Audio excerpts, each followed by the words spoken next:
It's a Ken Slavin show from Sam's Burger Joint and Concert Hall, August the 24th, and he'll be there on this coming Wednesday. Yes, this Wednesday, and that's come around again really rather fast because I do it every year. This is the 8th year that we've done it at Sam's, and so yeah, the doors open at 7 at night and the show is at 8. All right. And you're actually celebrating your 29th birthday? Is that correct? Yes, I think it's the 32nd time or something. No, I honestly don't lie about my age. I'm going to be 61. So. Yeah. Well, I'm your elder. Oh, I'm my 64. Well, good for you. You look great. Well, you know. I don't know about that, but I appreciate the lie. I have kind of a baby face. You do too. It's not the kind of face that looks older.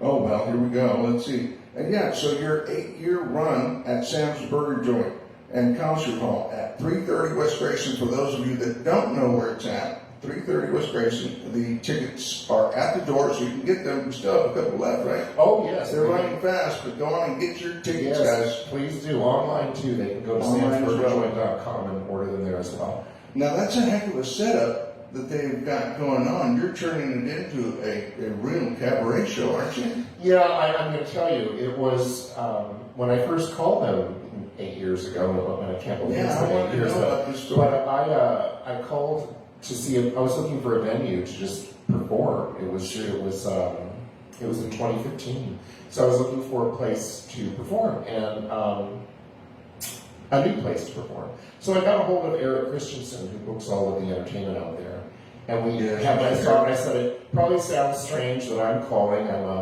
I said, you probably don't know who I am. He goes, no, I've heard of you. I said, well, you know, I know it's classic jazz music, and you guys are a blues and rock venue for the most part. And he said, yeah, well, we like all kinds of music. We'd like to give you a try. So I did it wasn't the birthday show, I did something else, because I play there 3 times a year now. 3 times? Yeah. So he gave me a chance, and you know, I promised him I'd do all I could to help promote it because of my background in public relations and marketing. I'm going to need you for that. Yes. So we'll talk later. Yes, but it turned out really well. It went very well, and so they said, we'd love to have you back. And so I started it's become an annual ritual. Eric and I get together on the phone and in emails usually right after Christmas time or so, and we target dates for usually May, August, and then Christmas. I do a Christmas show. Wow, that's so wonderful. But you have to wait a while to get confirmed dates because they also are booking traveling acts. Sure. And you know, both the big acts and the smaller acts. And so I'm not allowed or not able, I guess, to play there on Fridays or Saturdays. That's why my shows are always on Sunday or Wednesday. Actually, I think those are great days for jazz. That just changes up the whole groove. It does. And I've been very proud of the fact that the band and I do kind of change up the groove. I don't think there's anyone else who's doing what we do at Sam's, that's for sure. Not that I know. In fact, I think in the whole city of San Antonio, you know, Jim Cullen was a dear friend of mine, God rest his soul. Yes. He was a big part of this show starting off. Oh, wonderful. He was my mentor. That doesn't surprise me a bit. He was very kind to me as well. He was a really good man. We actually I had the great pleasure of doing a couple of shows where I was sharing the bill with him. And really? Yeah. Well, see, I was going to ask you about that, but since we're on that topic, how long had you known Jim? Gosh, I met Jim probably within the first year or two that I was singing. I had heard him play, and I'd been at concerts of his prior to that, but I got my professional start in 1990, and I think I met him around 91, 92 when I started hanging out at his club down on the Riverwalk. I would go there on Sunday nights because some of my jazz friends were playing there, and they would let me sit in. So that's when I started getting to know him. And then it's funny, several years later, he knew about my background in public relations and knew at that time I was working for a large agency. He called me up and asked for some help in promoting swing dancing at his club when he first decided to do that. That was in 1998. And so I did all of the initial publicity for him and invited the media to come and review. No wonder it was a huge success. But we had a wonderful time. Yeah. And then that night, the opening night of it, I brought friends, I brought media, and he invited me up to sing with his band. And then from that time on, whenever I was in the audience, he always asked me up. Wow. And it was very gracious of Well, me. what kind of songs did you play with Jim? I was going to ask you, what are some of the favorite songs? We're going to get to that as well, but still, it seems like we're just hacking the whole show. Yeah. Well, I mean, like when he asks you to come up, obviously you have a song in mind already. yes, I would usually do songs like "Please Don't Talk About Me When I'm Gone." I say that often. Don't we all? Because they're nice to us when they're looking at us, and then you turn around. Yeah. But he was. I would try to think of songs from like the 20s and 30s that I could do that would kind of fit his style. But I'm going to tell you something. He knew a lot about other eras of music. We did a show together at Ruth's Chris when it was at Sunset Station. Okay, yes. I was appearing there regularly, and he went to them and talked about doing a special show in the upstairs where we had like 2 seatings and did, high ticket and did a dinner menu and all that stuff. He was really good at that. And he brought his whole band, but he worked with me like about a week before. He said, "Come to my house, let's run through the set list you'd like to do, and let's look at songs that would work for the band and for me and for you together." So we did. Well, you're not going to believe this. That night, we did some of the things from his era. We did stuff from, maybe 30s and 40s that I do, some Gershwin and things. But he also did Fever with me. Oh, hey. And I have photos of him. I don't have any video of it, but he was snapping his fingers and he dancing around with me on the stage. Oh my God! And pulled out his trumpet and did it with one of those. He did his solo with one of those interesting mutes that he had for his cornet. And people in the band were saying, "You really got Jim to loosen up on stage," because that was a song that it's definitely not in the Dixieland Jazz songbook. Yeah. So, anyway, it's a long answer to your question, but I would try to think of something classic, and he knew everything. And the other person who knew everything in his band was John Sheridan on piano. So, no matter what I called, John could. Is he still around? No, he passed away last year. Well, he was they were pioneers. They were pioneers of this whole group. They were, and he was definitely part of Jim's band for more than a quarter century, probably more than 30 years. And Jimmy passed on, about 5 years ago, maybe longer? I think maybe about 5 years, right. 5 or 6 years ago. Something like that. And it was, sudden loss to all of us. It's yeah. terrible. And shout out, and not to confuse the living with the passed on, but Al DiLiberto, do you know Al by chance? I don't know him well, but I've met him. Yeah, he's a good guy, and he used to hang out with partner Matt, so shout out to him. He calls me every so often and ribs me about the show. He had somebody that wanted to purchase the show right off the bat. Oh, really? Yeah, we were on for about 4 months, and I started Ustreaming, doing a worldwide talk show, and it made #1 on Facebook. You were mentioning that to me. Good for you. Good for you. It happened. It was a true thing, true story. And they offered me some cash, and I said, no. I wish I would have taken it, but no. At that time, I wanted it, no. So it was like that. And then everything the way it went, the economy sort of went with the health concerns that we're facing. Sure. And I just wanted to kick back, and really, I didn't want to do anything. How about you? I mean, was it a difficult time to kind of get motivated? It was, and I found myself doing very little during the pandemic, very little musically. Yeah. I was working hard at my job, but it was not much musically, and I was missing it. Sure. But I did a couple of live streaming things. In fact, one of them was at a nursing home where Barry Brake and Darren Cooper and Chuck Moses and I performed outdoors. But the residents were looking out from the windows so they could hear us.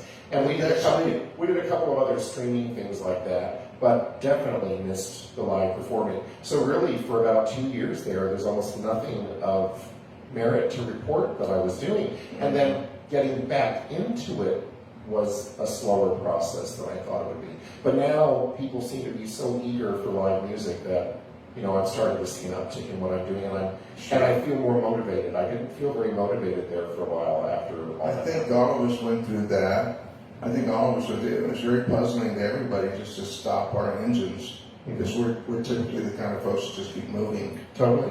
Yeah. And so, the cabaret singer, and you started in 1990? Yes. Is that correct? That's kind of late for a cat to start off in jazz, but you've done it successfully. What was your magic? What'd you do? You snap your fingers and talk about that? Well, all I can say is that I think it was probably a short lifetime at that point. I was 28, getting ready to turn 29. That's incredible. And I think it was pent up desire to sing that kind of propelled me because I always wanted to. Yeah. I had sung in school only because I was in Catholic school and, you know, the nuns made everyone sing, whether you could or not. Sure. And I had a couple of times where I had a chance to do a solo or something and I didn't get a good response. And I was very, at that time, really shy about my voice and very embarrassed that everything wasn't perfect. So I kind of... What did you sing as a child, early on? As a little boy? Yeah, well, what did it make you sing that made you kind of feel uneasy? I'm just wondering. Well, I can tell you. The first time that In fact, what was your first gig? Well, now, the first gig, That's my real first gig was with George Prado. Oh, really? Yeah, I mean, you're talking about a real paying gig. Yeah, well, yeah. That was at Dick's Last Resort with George Prado and the Regency Jazz Band. Man, that's my a first damn good gig there. It is. George Prado? And it's because George had been letting me sit in for about a year, and Wow. I finally I had gotten the courage up. I used to come here and play downtown at Dick's Last Resort. And he started letting me sit in several months into our friendship because I finally got the courage to ask if I could sing a song. And he let me. And that's where the whole Mac and I thing came from, because I got the courage up to sing it like Bobby Darin with the key changes, and he let me do it. And I know I flubbed up somewhat, but the audience really liked it. He liked it, excuse me. Yes. And he said, if you'll apply yourself, you've got talent. You can develop this if you apply yourself. Mm-hmm. So he let me sit in. I did it for almost a year every week.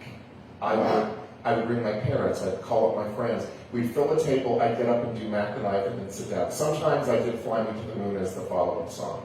And then one night, that was great early 1990, he called me on Valentine's Day because his singer had been booked to sing the national anthem at the Spurs game in the Convention Center Arena. That's how well that was. And he called me up and said, Ken, why don't you come sing with us for the first hour? I'll pay you $50 and you'll have your first professional gig under your belt. That's a lot of money, by the way, Ken. It was. Well, you know what I did? I turned the money down. Oh, yeah. I said, forget the money. I want you to take me to lunch and I want you to teach me how to get in the business, and he did. All right. I have George Prado to thank for giving me the sense of confidence I needed to try, especially at such a later age, to be getting into music. And he taught me so much, and I'm forever grateful to him. That was the mentor question. Yes. So I'm glad we went into that. He was my first mentor in music, and then the other really big mentor for me was Polly Harrison from Small World. Oh, Polly, yeah. She and Kyle both were hugely supportive. Polly spent a lot of time with me in music selection, and Kyle spent a lot of time with me trying to teach me some technique. And we did a lot of gigs together for several years. We recorded together too. Wow. We did a whole album together. Polly is one heck of a guitar player. She's incredible. She plays all sorts of jazz notes and just I don't know. And she was a music teacher at one point. Is that And so she would help correct me and guide me without making me feel stupid. She was great. And she and Kyle both taught me the art of singing more softly. Okay. Not always belting out all the time. Speaking of singing softly, my brother and I, our first gig was at the Boy Scouts. It was a Boy Scouts meeting. Wow. Yeah, and we were, I don't know, I was in the second grade, and I had one snare drum and one cymbal, and they were attached. But back in the day, that's how they came. And my brother and I would perfect La Bamba. We played that like about 5 different times and a couple of cumbias. And at that moment, I knew that it was on. From then on, I was like, when you start hearing the applause, Ken? Oh, yeah. And that is really infectious, no? It totally does. It's like something you feed off of for the rest of your career. I think so. And it could also be a downer in your world if you hang on to it too much. Oh, if all you can live for is the applause. Yeah, it can be. Yeah. And of course, the only downer that's worse than that is when no one claps at all. Isn't that the truth?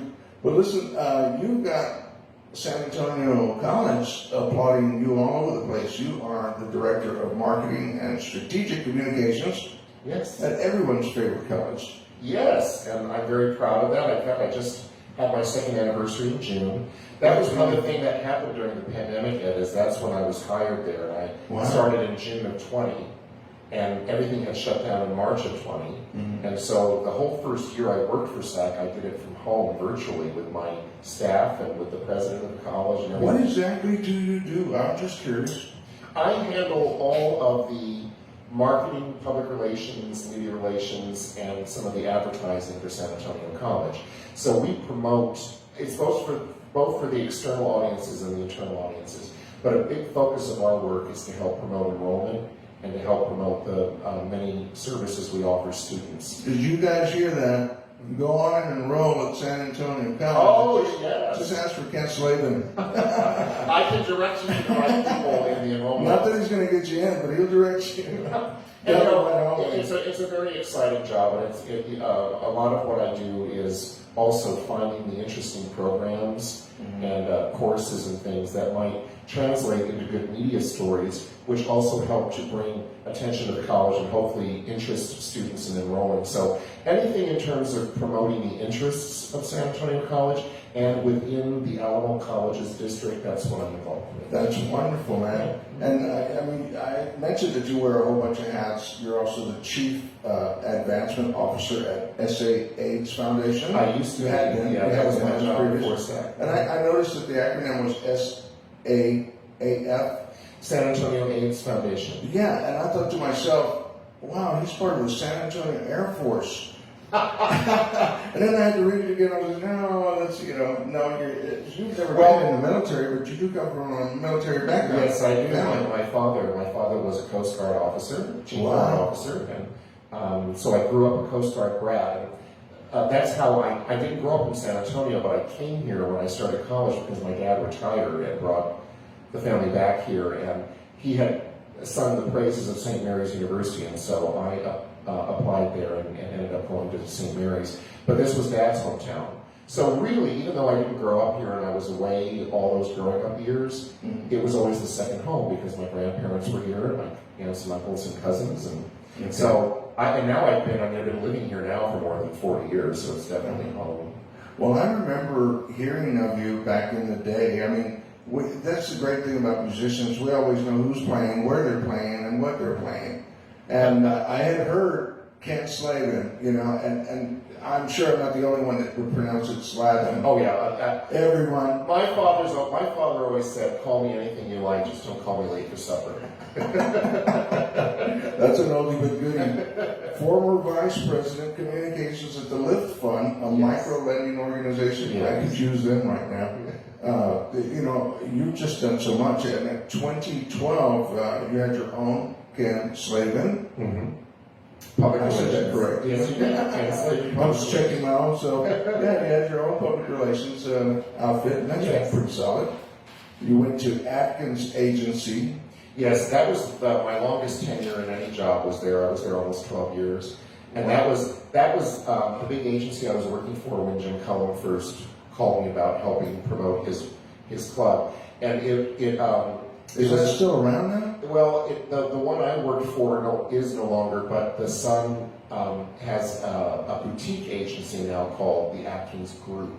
So, and some of the same people that I worked with in those days work there now. But it was an international agency, and it's still doing international work, primarily in tourism. So that's where I got my experience working with international and national media. That's when I established relationships at major newspapers and TV stations and things for my work. And really, that's what this show was geared towards, was, the traveling folk that come through San Antonio. I intended to go through, and I have, was do the show from different venues, and we'll get to that in a short while, but sure. That's what brings in an eclectic crowd, rather. Yes, absolutely. And so anyway, you graduated from St. Mary's University, Bachelor of Arts. Yes. In English. You write super well. Oh, you speak even better. And you look just great, man. I don't know what else you can do, man.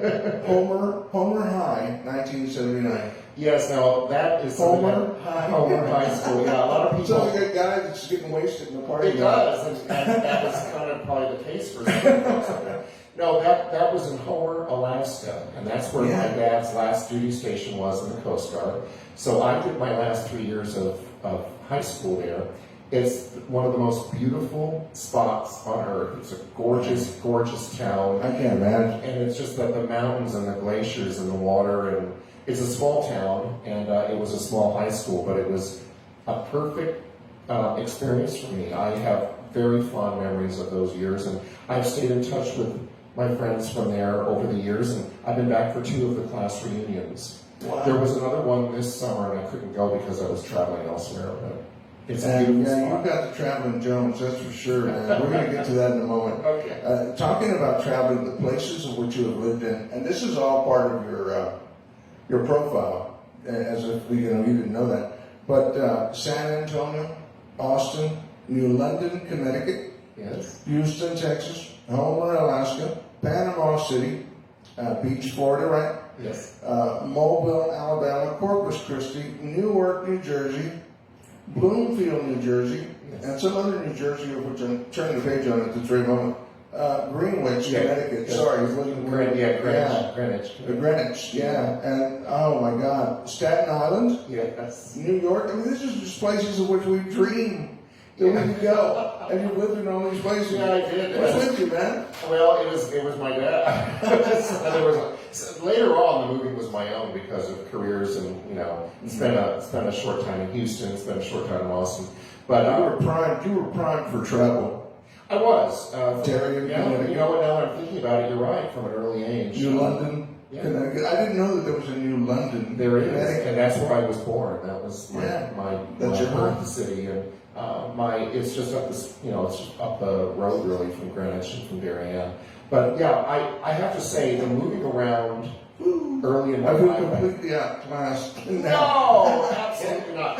The moving around and everything really made it. I think was a contributor to my being able to be in show business and enjoy meeting new people and doing new things. I think it opened my eyes and ears to all kinds of different cultures and people early on. Yeah, and marketing, that's what I think of the word, and I really don't know that I've even tapped into the beginning of it, not in the beginning of it, because I'm just a solo act. I didn't really have anybody that taught me anything. I'm just a musician that came up with a great idea to promote our own selves. Sure. And when we're feeling down, we look towards ourselves to lift ourselves up. Yep. We find ourselves in the audience. It's just like, hey, that's a tap on the shoulder. And I thought, well, we'll take it a little further and get a chance to talk to each other in a rather comedic, loose, and colorful way. Well, you do it very well, and I think you're right. I think you've created a great, forum. Yes. For all of us in music, no matter what genre we do. Amen. Yes. It's a beautiful thing. Thank you. I tend to keep it up, and whether or not it's a business or a part-time group. It's good for the spirit. Of course it is. And so recently, we were talking about this on the way up. You performed at a castle, no less. The Yes. Brock. Yes, the Brock Castle. Castle. And your friend owns it. Yes. And you went to visit him and Yes. you played there. Yes, I did. And I just got back a couple of weeks ago. Yeah. We followed you all the way. We felt like we were there. Yeah, And but two of those photographs. Oh my God, Ken. Thank you. I took all of those with my phone. I know. And that's why we're doing this on that. I just saw a TBN? The Trinity Broadcast Network. Oh, That okay. one, Yes. and shout out to those guys. And I happened to notice that they were running a show, and they were doing it with phones. They had 5 phones surrounding everybody, so they ditched the phone information onto the computer and just do their editing like that. Isn't that amazing? Yeah, it really is, but you got to have a crew, right? I'm a one-man show here, and I don't really like to edit, not because I'm lazy, but because I want everything to come out just the way it came out. I understand. The stuttering and the laughter and all that. Oh, It's yeah. just a good thing, Yeah. And so, tell me about the castle, man.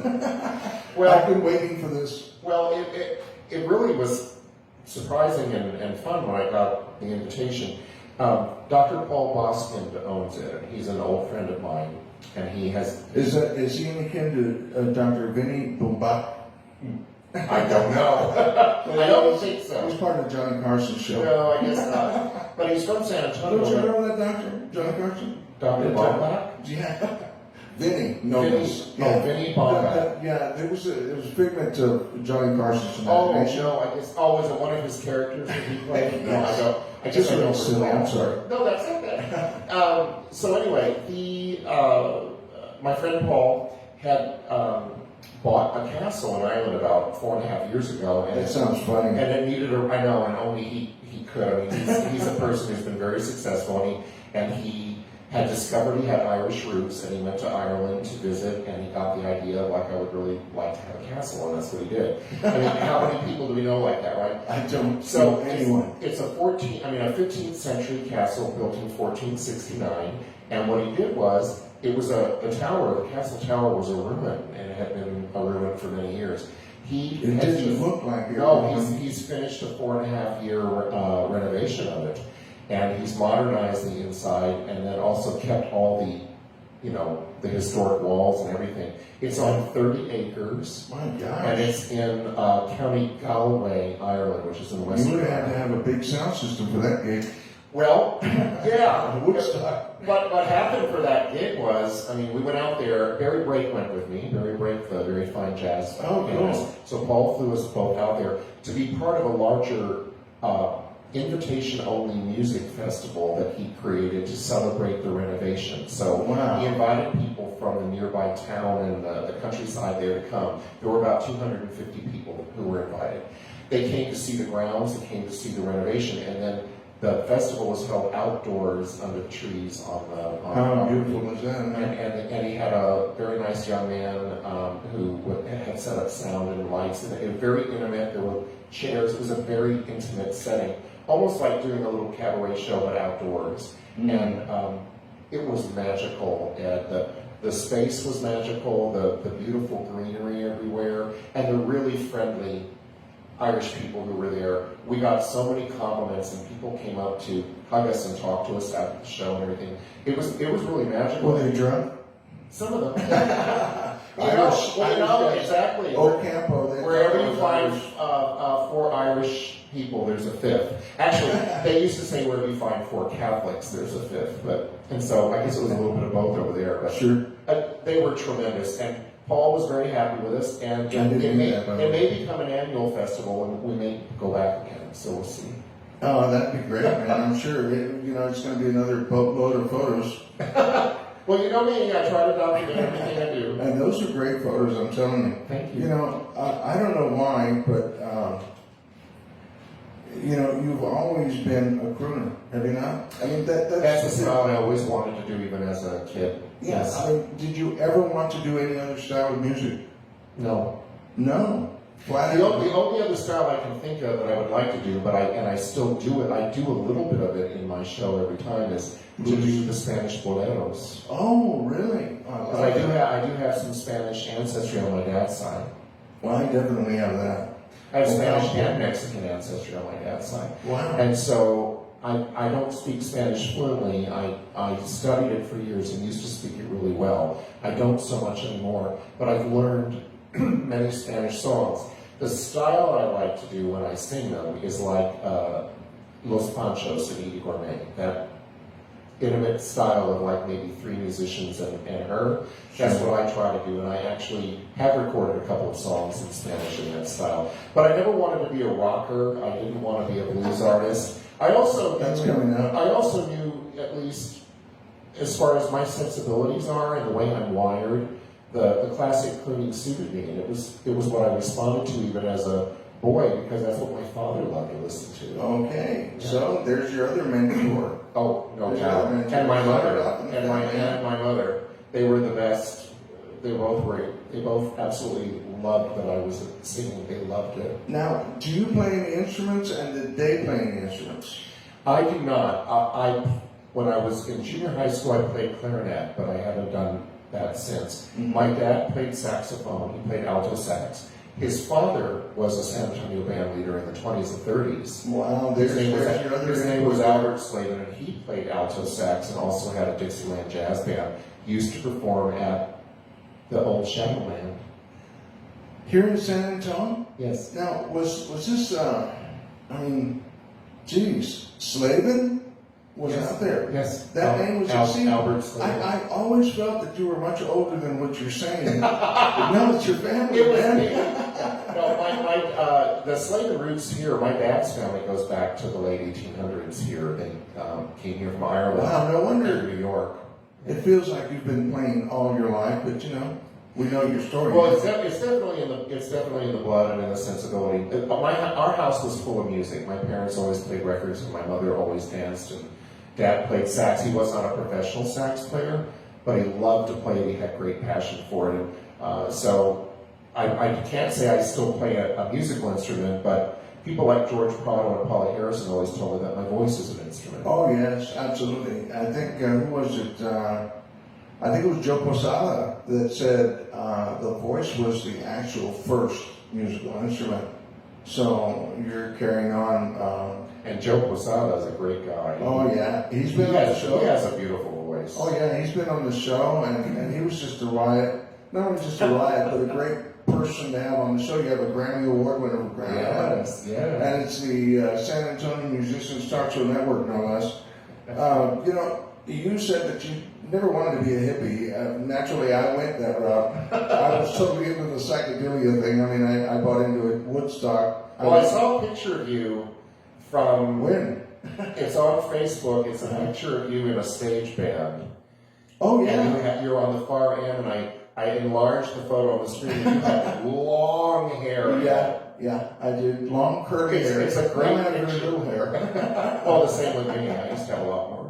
Yeah, but that was a lot of fun. I mean, I did that all since from childhood. Was playing. We were playing. I think when I was in the 3rd, 4th, 5th grade, and we went all the way through junior high, and then a couple of 10 years thereafter. That's great. So and that was the Crystal Winter Band. I don't know if you had ever heard of that. No, band. but I saw another picture for that. It was a publicity picture of all of you together smoking cigarettes. Yes. Tell me, we were really bad. We could have been smoking something else, I think. But yeah, you asked me before the show, what do I like to play? Yes. We're showing some of my favorites, the Doobie Brothers in the background. Naturally, they're on the move. But yeah, I love the rock with harmony. It's something a little different than just metal rock. Oh no, totally. However, I did that as well. I mean, and the Beatles naturally turned me onto the harmony.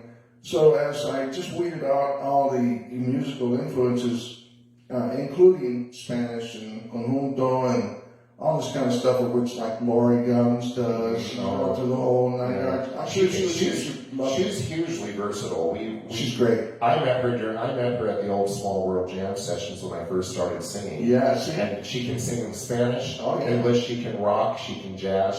She's a firecracker. She's also a very fine writer and works for. She writes for Scene and SA magazine. Wow, I didn't know that. She writes about musicians. She did an interview with me last year. When she came on the show over here with Bobby Beal and Albert Garcia, excuse me, and Val Mora, Lee Hall, and myself, and there was another cat there. Which you notice that his face is kind of blacked out.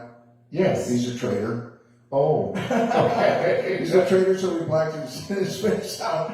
And that's how we promoted the show over there. I have no shame, Ken. No shame whatsoever.